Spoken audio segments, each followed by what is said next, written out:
machine. Somebody stands here, it usually hits them in the back of the head, and they're pissed. All right, so 1 inch protrusion to start out with. Now, this is very important in terms of setup. We're going to be using a compound and, so the compound, this is called the compound. This is our cross slide, this is our carriage. We're going to first take the carriage, this is our work stop. These are preset. We're going to first make sure our carriage is against the work stop. Very first thing you do after you put the part in. Use the carriage lock here and lock the carriage down temporarily for this part of the setup. All right. Then we're going to use the compound to adjust the tool back and forth against our work to set us up for facing. So I'm just going to get close to our work like that. Then if the machine isn't already on, this one is on. Again, this guy's out and down. I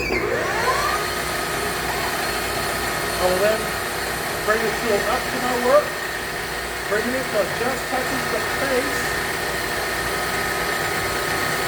Like that. And I should have, can you grab me a little bit of blue dye, please? Blue dye. Right. Andale. I didn't do this with the last class and it was problematic, so I'll do it with you guys. Oh,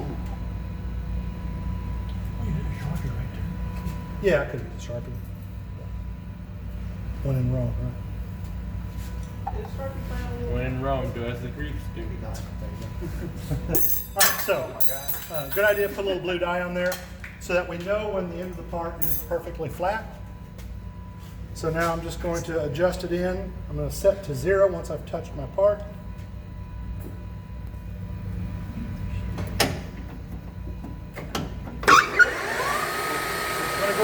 This is, on the compound here, the dial is direct reading, and this is in 1/1000ths increments, so this, I'm on the outside here and it tells me so, 1/1000ths per division, 0.1 inches per revolution, kind of like the knee over there.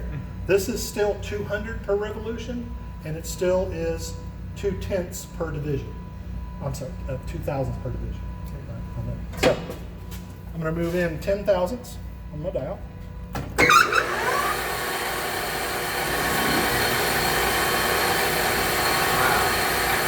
So the blue dye is going away. Now I'm going to stop when I get to the middle. All right? Anybody know why I stop when I get to the middle? Because you don't have to do the rest because it's already done. Well, it's already done because if I cross the center line, the direction of rotation of my work relative to my tool changes. Oh, that's right. And it's no longer cutting, it's rubbing. Right? Big brain. So notice not all the blue dye was gone, so I'm going to take 10 more.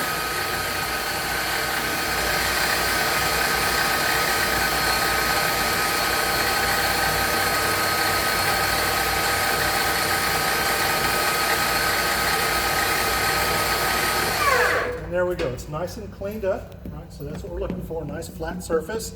And so now I'm going to set this to 0. Set the compound to 0. Same kind of friction. So I've set it to 0 on the inch side. I got the drawing with it. Hand me my drawing with my clipboard there. Question. Yes. How do you know approximately when you get to the center? You can see it. Okay. Yeah. You Just look I didn't know for if it. it Yeah. was supposed to be like. If you go a little past center, it's not the end of the world. Okay. Okay, so now we need to do this right here. The end of our bar, that guy right there, 0.75.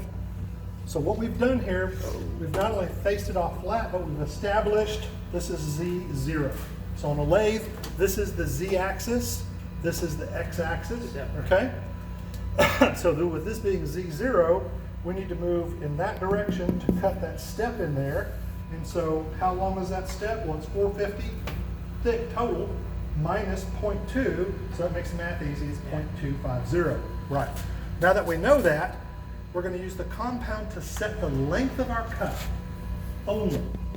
Okay, it's not going to actually be making the cuts. We're going to be using the carriage to do that. So what do I mean by that is, so I've set to 0, 1 full revolution is 100, 2 full revolutions 200, 10, 20, 30, 40. I'm not going to go the entire 250. I want to leave a little bit on the back side because that ledge that's created, I want to face it and make it nice and flat. All right, we'll see it here in a second.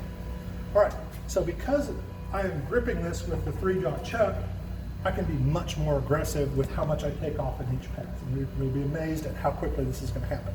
So the next thing I need to do is now I need to establish my outside diameter. So just to illustrate,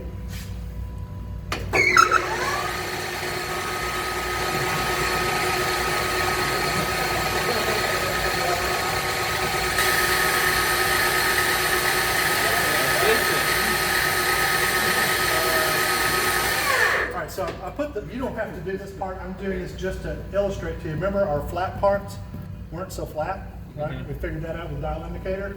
Well, this looks like, smells like, feels like it's round. It ain't round by any stretch of the imagination. And so watch this. I'm just gonna barely touch it.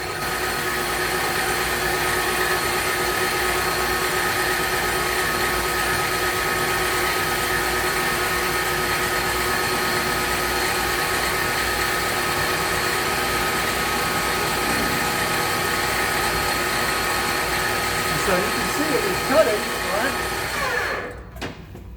What the heck? Okay.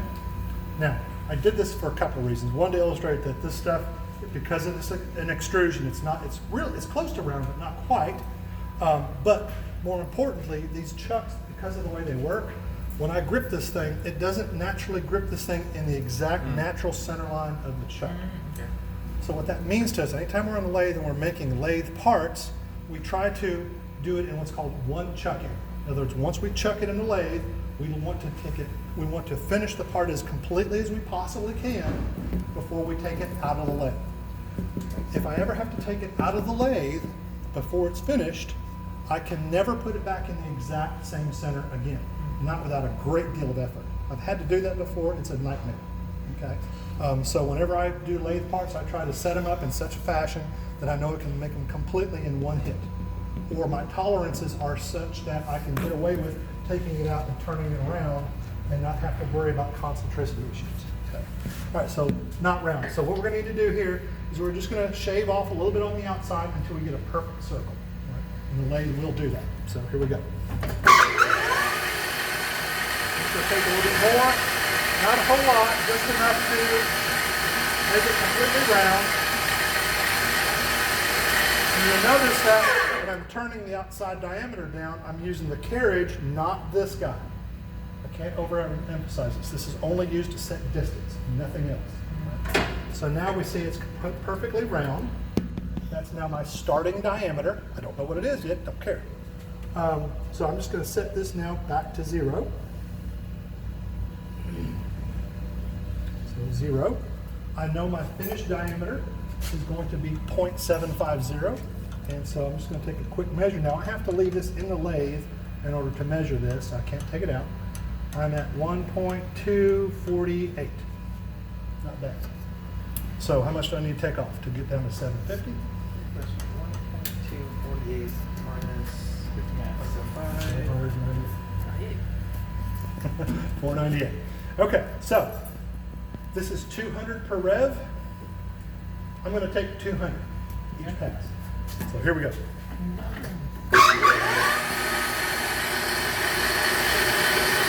One. Wow. Up against my carriage back it up.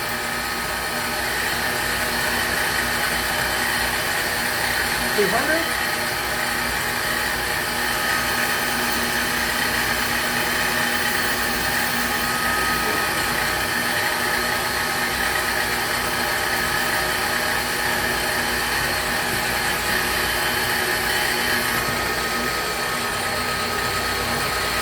Take 80 on this pass. So that's 480. Now notice how it's balled up on me. So back it up, knock that off of there, and take the rest of it. So in 3 cuts, I'm almost down to finished size, right? And so I'm going to take a quick measure. Now this one doesn't have to be super accurate. Looks like I got 16 thousandths to take off. 17. So 17 on the dial, so there's 10, and because it's 2 thousandths per division, I'll have to split that last one. So then we'll take 10 and 7.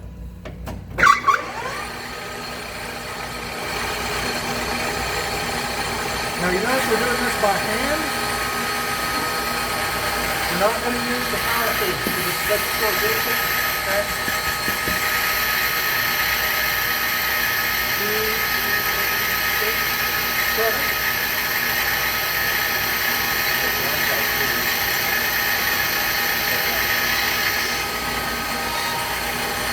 All right, so there's that.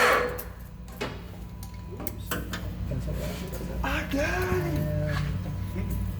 I'm at 751. I'm happy. Close enough. 751. That's a 2 decimal place number I gave you on your drawing. So plus or minus 10 golden. All right, now, am I done? No, right? No. For a couple of reasons. So if we look here, if you run your finger across there, you can feel the individual depths of cut that I took. So for this guy, your depth of cut were 200 per pass, right? So 0.2. So you feel that surface, I want that to be perfectly flat. And so that's why I thought a little bit ahead, and I only moved 240 thousandths instead of the entire 250. So now I'm going to take that last 10 off of here. I'm going to take note of where I'm at here on my dial. And so on my dial, I'm past 0. There's 80, I'm at 90, I'm at 97 on the dial. Okay? So that way when I get down into the corner, I'm going to start watching my dial. When I come up on 97, I stop. So I don't undercut that surface. So I'm going to bring it out, bring it up against my carriage stop. I'm going to lock the carriage again. Okay? Now when you're doing your turning, don't forget to unlock this, it's free moving. But I'm going to lock it here because the cutting forces are high enough to push it backwards, and it won't cut a perpendicular surface, it would cut a taper. I'm just going to slowly face that off.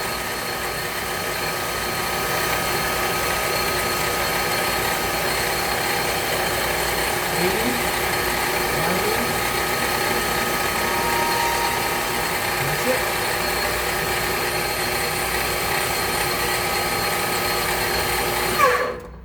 All right, so that part is done.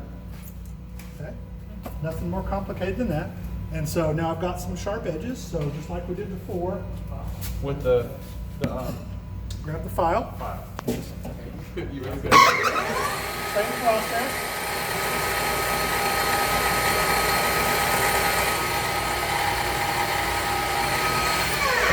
This one's not as intimidating because we're on this side of the chuck, not with it between the part and the chuck jaws. And so that part is now done. I'm going to take it out.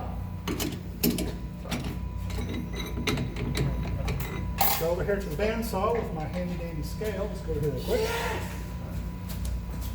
The horizontal man.